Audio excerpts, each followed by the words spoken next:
Good evening and welcome to Jersey Jazz, Reel to Reel. My name is Lou Pallo and I'm here at the Seven Seas Restaurant in Ramsey, New Jersey, where this week we have a very, very special guest and very special friend of mine. I can't wait till you all meet him. Welcome, Pat Gallow. Pat. That's very nice. You are special. That's very nice of you. You are special, Pat. Well, I've been around a long time, and I had the pleasure of working with you in 1963. And to start complimenting you tonight would take the whole show, because I think you're one of the nicest people on or off the stage that gives the credit to the music the way I really believe it should be done. I'm one of your best fans. I thank you, and I'm one of your best fans. Thank you. Really great. But Pat Gallow, you're going to see very shortly, is very, very talented. Very talented, and I learned a lot from Pat. So let's start back from when you played the trumpet, Pat, when you started playing trumpet. How long ago? And, not how long ago, but how old were you? Or? Well, you can't really play trumpet until you're 7, until you get your teeth. But at 6, my aunts were taking me down to the Adams Theater to see the show and the movie. And I had the pleasure of seeing Harry James, Charlie Spivak, Louis Prima. The best. And I really wanted to play drums. But my dad said we didn't have that much room in the house, so the next exciting thing to me was to see this fella come out in the audience and people love him and are laughing with him, then go back on the stage and have fun. And I said, boy, that's great, I'd like to do that. And it was Louis Prima, believe it or not. Oh my God. And I was so impressed because we stayed for 2 shows and he changed his jacket on the 2nd show, which I said, oh, someday I'm going to wear 2 jackets. That's great. I was so impressed. Oh my God. And I was so happy that he was doing it and making money enough at that time to say, well, I could have 2 jackets and maybe stay for the 3rd. I have the 3rd one, which would have blown my mind, but it gave me something to work for. And I was very fortunate to work all this time and really don't know why I got paid half the time. I was having the most fun of anyone. That's great. I walked into this restaurant tonight. Now, I'm not as active as I used to be before because I had a little accident, in the car accident, and it took away my lip for a while. But I walked into this club and it reminded me of the days of the real nightclub people, the Damon Runyon characters. But everyone here was either a bartender in New York or something like that. The boss I met, and we just hit it off. I haven't met anyone here tonight that wasn't gentle. And he started telling me, well, I have him for 25 years and I have this one for 18. You have to be a very nice man to stay with you.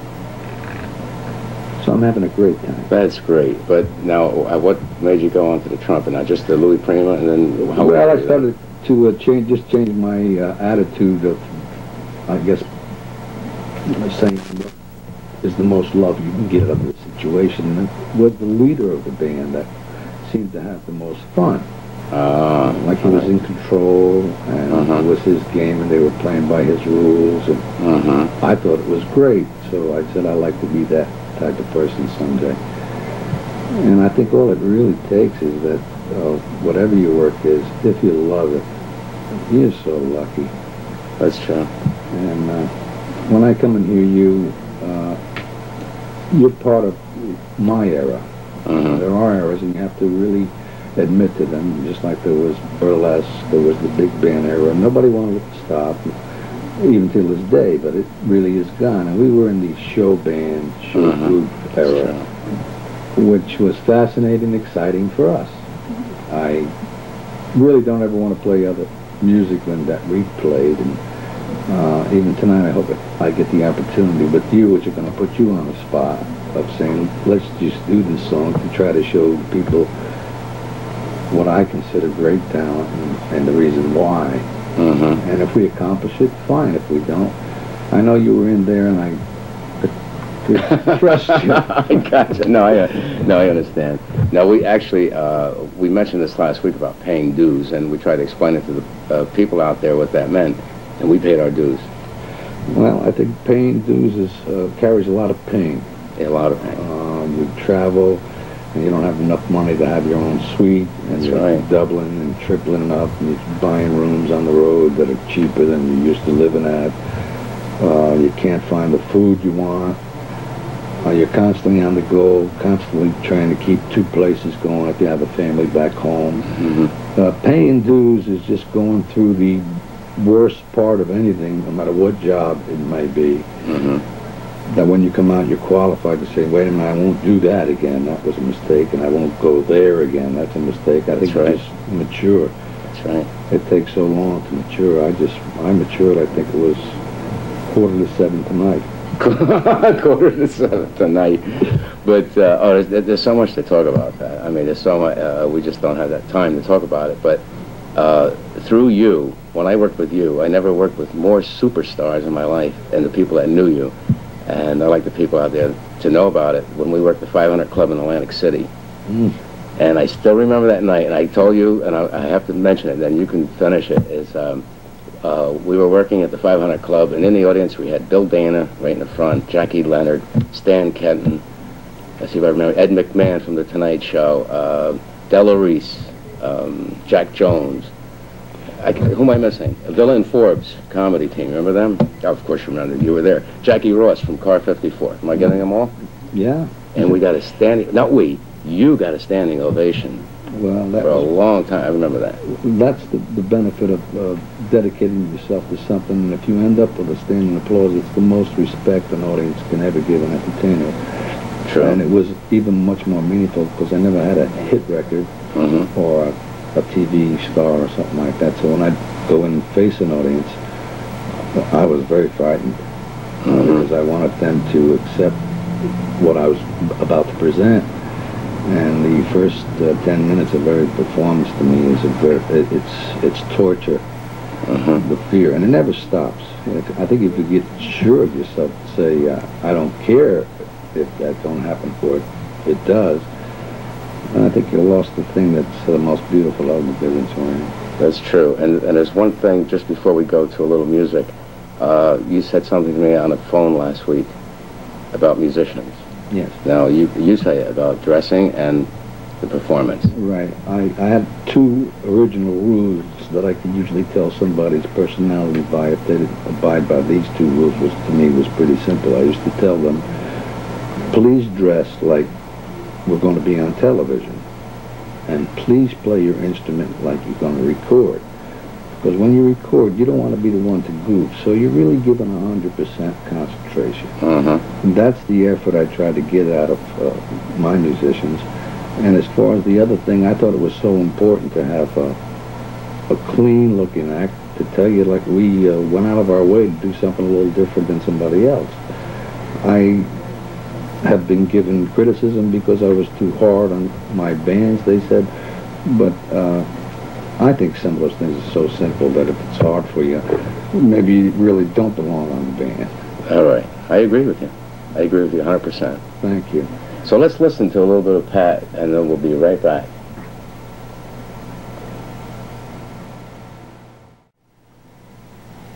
Boy, that was great, Pat. I'll tell you, you fascinate me. You're still the best around, as far as I'm concerned.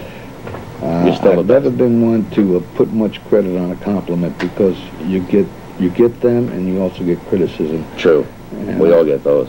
I appreciate it very much. But I really mean it. I really mean it sincerely. Thank you. Is there anything like on? Let's go to the trumpet. You're a great entertainer, singing trumpet, and you've done other things too. But and dancing too. I remember when you had the act, when you did the Ed Sullivan Show and so forth. What do you have anything to say to the youngsters out there that are just starting out or beginning, either in the entertainment part or playing trumpet? Well, not that I'm someone who could speak about the young kids today and their music, because it's so different than mine that I have a hard time saying that I would play it. I would play it if I was their age and what they're thinking, and that's what I'd like to find out about.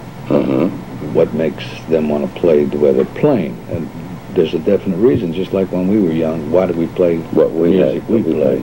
Who'd you follow?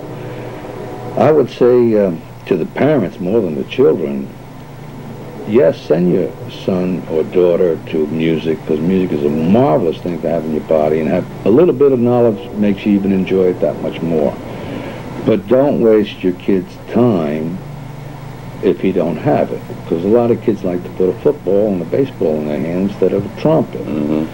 Well, they should be given that time to practice what they love best.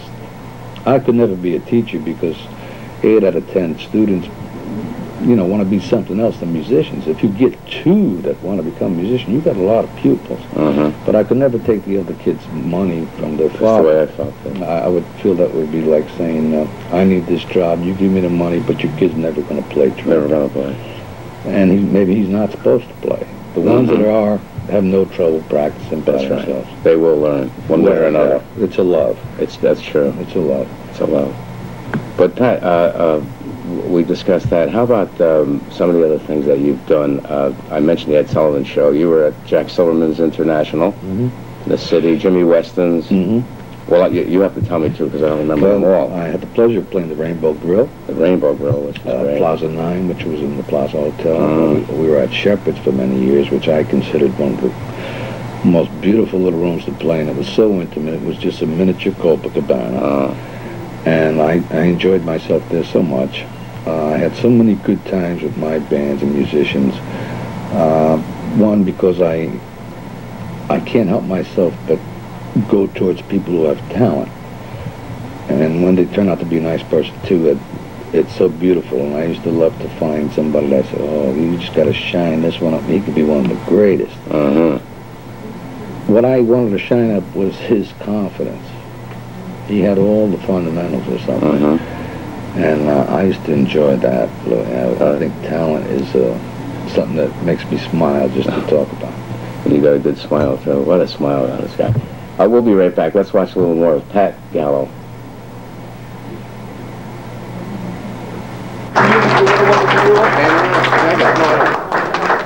Lou just said something. He said, why don't you do blame it? Well, No.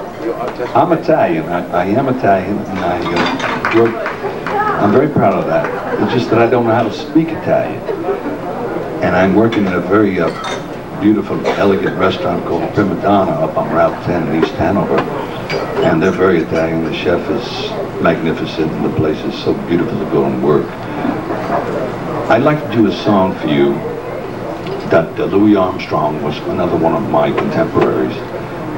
And this tells everything where it's at today and tonight. In my way of telling you, you've been so gentle with me. Thank you.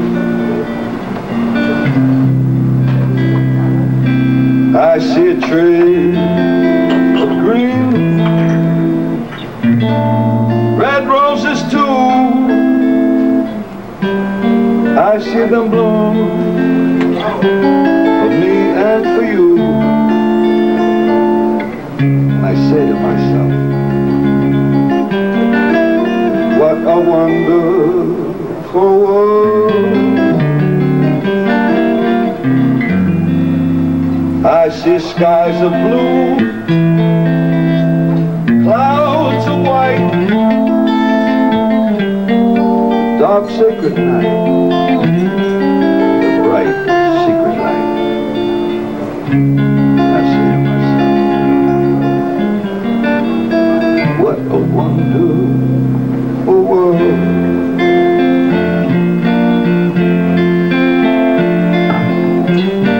The colors of the rainbow, pretty in the sky,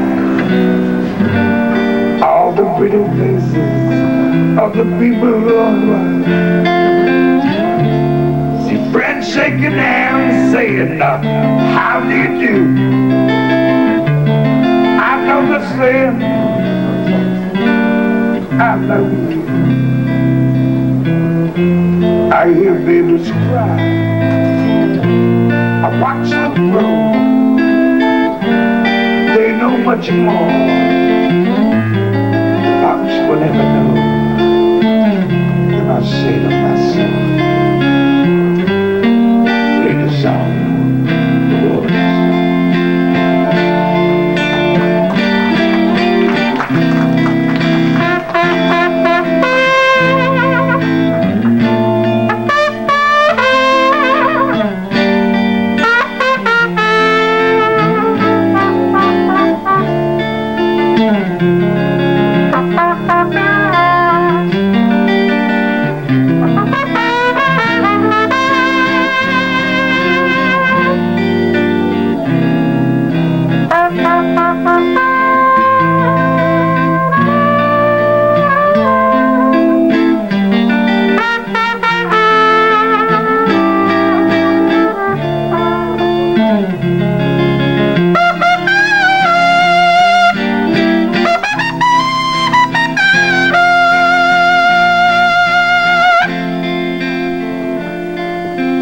all the colors of the rainbow,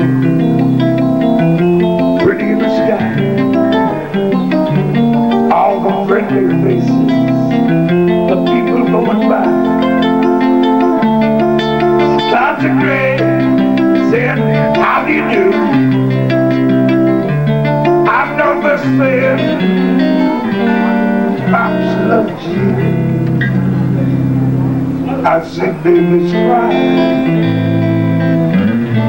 I watch them grow. They know much more than we'll ever know. I say to myself, what a wonderful world. Oh, I say to myself, what a wonderful world.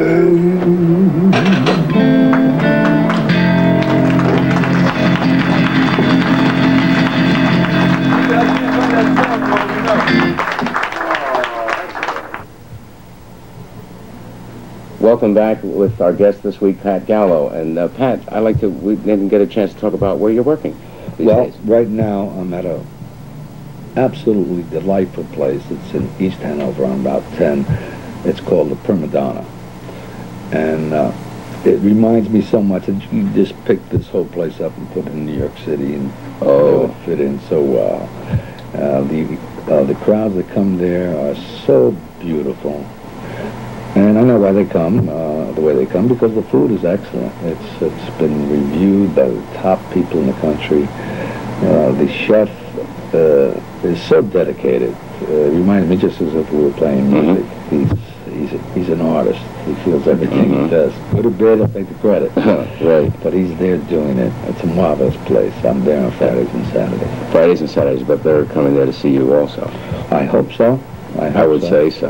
You know, what do you have planned after this? Anything in the future? Well, yes, I'm looking at the business as it really stands and how an act like mine might fit in somewhere for a delegated group. I'm not trying to go against these young kids. I mean, they are magnificent. They have the stamina, and they have great groups. To put a group together like at my age with people that I would need, most of them now are settled, and it would be very difficult to try to get a group that I would say like this is the same way it was.